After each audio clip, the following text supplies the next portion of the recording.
Inizio del VII secolo. Il Ducato del Friuli va difeso dalle sortite avare che poi porteranno addirittura al sacco di Cividale. Una linea continua ma molto arretrata di Castra e di Castella difende il territorio del Ducato.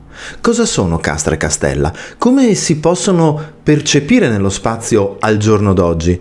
E soprattutto, attraversarli e visitarli a piedi in abito storico ha senso? Ne parliamo oggi.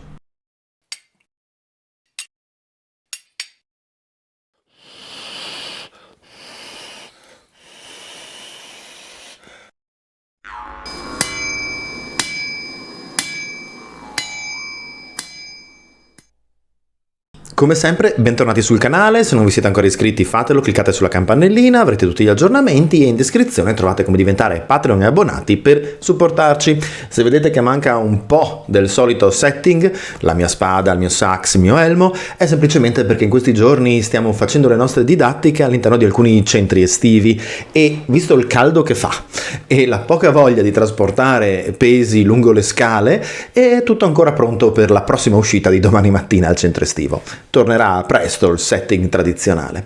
Veniamo all'argomento di oggi. Le linee difensive dei Longobardi sono un argomento molto discusso, in particolare in merito alla sconfitta per mano franca di VIII secolo, tutta la questione delle chiuse in particolare, che però riguarda soprattutto l'arco alpino occidentale. L'arco alpino orientale non si presta alle chiuse in senso stretto, proprio perché tendenzialmente i rilievi e le zone di passaggio tendono ad essere più basse. Di conseguenza, già ai tempi dei Romani le difese non erano un lungo muraglione continuativo, ma un tentativo di affiancare zone murate, pensiamo al Claustra Alpium Iuliarum, ma intervallati anche da torri di guardia e passaggi osservati. Durante l'epoca longobarda, la difesa del Ducato del Friuli passa attraverso una linea difensiva arretrata molto lontana dal confine del Ducato stesso. Quando appunto all'inizio del VII secolo gli Avari attaccheranno il Friuli conquistando Cividale, nel senso che la metteranno a ferro e fuoco e poi se ne andranno, non è che si fermeranno, e il Ducato non riceverà nessun aiuto regio, probabilmente per questioni politiche, cioè per il fatto che al re non dispiaceva che questo Ducato militarista indipendentista venisse un attimo rimesso al suo posto. Ecco, in quel contesto lì Paolo Diacono ci racconta un secolo dopo la presenza di una rete di 7 castra, famosissimi, perché sono gli unici sostanzialmente nominati tutti insieme che fanno immaginare una linea difensiva. Scusate, il gatto ha mosso il treppiedi. Ecco, dicevo, Paolo Diacono ci elenca questi 7 castra. Il castrum di Cormons, il castrum di Nimis, il castrum di Artegna, il castrum di Gemona, il castrum di Osoppo, il castrum di Ragogna e il castrum di Invillino Ibligne. Ne abbiamo già parlato. La cosa su cui oggi vorrei portare la vostra attenzione è il fatto che negli studi più recenti si è iniziato a supporre, avvalorato ovviamente dalle possibilità archeologiche del territorio, la presenza anche di castella, cioè di piccoli fortilizi minori rispetto al grande castrum di riferimento del territorio, che però insieme creavano una linea difensiva. Lo scorso weekend, quello appena trascorso, 3 membri dell'associazione in abito storico hanno portato avanti il progetto delle marce storiche longobarde che portiamo avanti in realtà da 10 anni, dal 2016, quelli in cui cioè sperimentiamo i nostri abiti, le nostre gerle, le nostre scarpe lungo percorsi di interesse archeologico e storico, portando avanti didattica di strada, perché ovviamente il pubblico chiede perché siamo vestiti in quel modo eccetera, e osservando anche le distanze di questi territori, di questi siti. Quest'anno il percorso riguardava proprio la rete di castra, ma con la presenza di un castella. Siamo infatti partiti da un piccolo centro chiamato Borgo Plazzaris in comune di Montenars. Dal punto di vista toponomastico, Montenars, come altri comuni del territorio friulano, ad esempio Gonars, riconduce il suffisso ars alla presenza degli Arimanni. Inoltre Borgo Plazzaris ha mostrato dei residui archeologici molto antichi e compatibili con un utilizzo già altomedievale, su cui poi si impone risposta a un culto di San Michele che sappiamo essere uno dei culti preferiti dai Longobardi. Si suppone quindi che appunto a Borgo Plazzaris, questo piccolissimo borgo attualmente collocato in mezzo ai boschi del Monte Faet, avesse residenza una Arimannia, cioè un gruppo di Longobardi armati, Arimanni appunto, che facesse parte di quel sistema di difesa citato da Paolo Diacono in merito al VII secolo e in particolare a quello legato al castrum di Artegna. Noi siamo partiti da Borgo Plazzaris, abbiamo attraversato i boschi del Faet e siamo arrivati in un sito basso medievale con un nome estremamente affascinante, ovvero Ravistagno, il castello di Ravistagno, ovvero il castello della Rocca dei Corvi. Però questi toponimi tedeschi, germanofoni, non sono di origine longobarda, fanno riferimento al periodo patriarcale friulano, in cui buona parte della nobiltà di questi vescovi principi, quindi con un principio molto germanico, erano in effetti di origine tedesca, quindi Ravistagno, Partistagno, Gronombergo, tutti nomi italianizzati ma che mostrano la loro radice tedesca, germanica. Non fanno però riferimento al germanico in senso stretto di origine alto medievale e alla sua variante longobarda. Sono nomi che sono arrivati dopo, ma resta estremamente affascinante l'idea della Rocca dei Corvi, soprattutto se pensiamo che ancora oggi nella vicina Artegna troviamo una presenza molto vivida di corvidi proprio sul castrum. Ecco che in questo contesto a strapiombo sulla forra scavata dal torrente Orvenc doveva sorgere uno di questi castella, che poi nel basso medioevo è stato trasformato in un castelletto, poi abbandonato, oggi rudere, parzialmente recuperato ma non particolarmente valorizzato. Da questo castella si poteva osservare tutta la rete degli altri castrum, si vedeva Gemona, si vedeva Osoppo e probabilmente con una vegetazione più controllata si sarebbe riusciti a vedere anche la stessa Artegna ai piedi della montagna sul Colle di San Martino. Si riusciva a scorgere addirittura Buia più in lontananza e poi fino in fondo al Monte di Ragogna, uno sguardo veramente d'insieme. Questo piccolo fortilizio doveva fare parte appunto di quella rete che serviva a controllare un territorio in realtà difficile da gestire e che spiega una difesa arretrata da parte dei Longobardi. Il Friuli è sì un territorio fortemente montano, ma la grande piana morenica del vecchio ghiacciaio preistorico del Tagliamento è molto ampia, difficile da difendere, ma puntellata di siti in altura che ne permettono il controllo. Ravistagno, la Rocca dei Corvi, doveva rispondere al castrum di Artegna, posizionato più in basso sul Colle di San Martino, un castrum molto massiccio che riempiva la cima di questa intera collina e che poi ha avuto una storia molto particolare, è diventato castello nel basso medioevo, è stato poi distrutto e demolito all'interno delle beghe fra artegnesi e gemonesi alleati con altri e oggi sorge solo un piccolo castelletto tardo medievale e moderno che occupa lo spazio di un angolo delle originali mura difensive del territorio del castrum. Il castrum di Artegna è stato indagato e quest'anno si sta svolgendo l'ultima campagna di scavi, poi dovrebbe essere completamente coperta la zona archeologicamente rilevante, dimostrando la presenza in epoca tardo antica, la presenza gota, la presenza longobarda. Sono stati trovati interessantissimi pezzi, ferri di sospensione da fuoco delle pignatte che noi abbiamo ricostruito, lucerne romane che si trovano molto spesso nei contesti di insediamento longobardo, ma mai posizionate nelle necropoli, forse perché troppo longobarde, e dall'alto del Colle di San Martino si possono osservare appunto gli altri castrum. Gli altri castra, scusatemi. Ecco, noi abbiamo percorso il primo giorno circa 10 km lungo sentieri più o meno puliti. Abbiamo dovuto cambiare itinerario un paio di volte rispetto a quanto programmato per frane e sentieri con alberi abbattuti che non ci permettevano di passare. 10 km in un giorno non è tantissimo, ma in questo caso ovviamente era un sali e scendi continuo dalla parte alta della montagna al fondovalle e la risalita sul colle. In questo caso non abbiamo utilizzato le nostre solite scarpe storiche, queste sono le mie, le avevo prodotte alcuni anni fa e come vedete avevano già dovuto sopportare alcune marce storiche.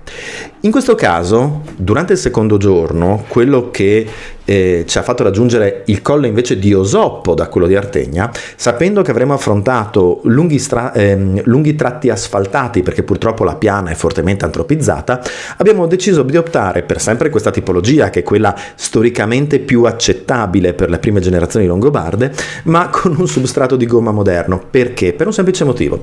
Questo tipo di foro su queste scarpe realizzate con un unico strato di cuoio, queste scarpe a fiore, si crea quasi esclusivamente camminando sull'asfalto. Queste scarpe così, fatte così, senza suola, sono ottime sullo sterrato, nel bosco, ma nel momento in cui si raggiunge l'asfalto moderno, in 5 km si crea un buco di questo tipo. Sapendo di dover affrontare un lungo tratto sull'asfalto, questa volta abbiamo optato per una soluzione di compromesso che ci permettesse di raggiungere appunto il secondo castrum, quello di Osoppo, senza dover per forza buttare via le scarpe. Cosa interessante però è che queste scarpe realizzate da noi, che non siamo calzolai, queste me le ero fatte da solo se non sbaglio, si sono comportate meglio, al di là del buco, di quelle acquistate da un noto rivenditore di cui non farò il nome perché non è una recensione, è un confronto. Infatti, questo buco aveva comunque permesso di arrivare alla fine della tratta della camminata precedente senza grossi danni. Invece oggi porto delle grosse vesciche sul fondo, proprio nello stesso punto. Le scarpe hanno retto molto bene, ma la rigidità della suola ha fatto in modo che il mio piede si muovesse all'interno, anche perché, non essendo state realizzate su misura e, come potete vedere, la disposizione dei lacci non permette di stringerle in maniera particolarmente efficace senza rischiare poi di limitare la circolazione, ecco che appunto la scarpa compromesso, la scarpa con la suola in gomma per superare la parte asfaltata, si è comportata meno bene, per assurdo, della scarpa storicamente perfettamente coerente, che però alla fine della camminata era da gettare. La tappa del secondo giorno appunto ci ha permesso di raggiungere il castrum di Osoppo, sito anche questo in altura, contesto meraviglioso dal punto di vista storico, con una stratigrafia infinita precedente alla presenza umana. Troviamo addirittura impronte di antichi mammiferi nella pietra, ma poi dalla preistoria all'età romana, all'alto medioevo, addirittura la leggenda di una Santa Colomba che lì si sarebbe ritirata in eremitaggio, anche se probabilmente non è andata così, la presenza longobarda attestata e poi basso medievale, rinascimentale, fino alle guerre mondiali, con la costruzione di grandi posizioni da cannoneggiamento, un sito che veramente racconta la storia del territorio.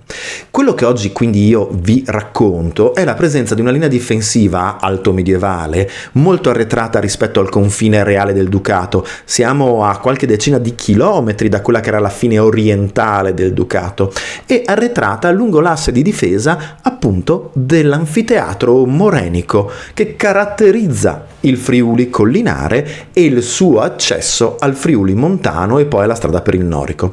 Questo tipo di difesa si caratterizzava quindi non per essere una difesa stretta che impediva il passaggio di eventuali avversari e nemici, quanto di una rete a più punti, piccoli castella e grandi castra, in cui si potevano raccogliere e difendere le truppe per poi eventualmente controbattere a un attacco. Un tipo di difesa che noi raramente attribuiamo all'Alto Medioevo, dove vorremmo immaginare grandi palizzate e fare linea, fare quadrato. In realtà chiaramente era una difesa fluida, una difesa che richiedeva grande mobilità.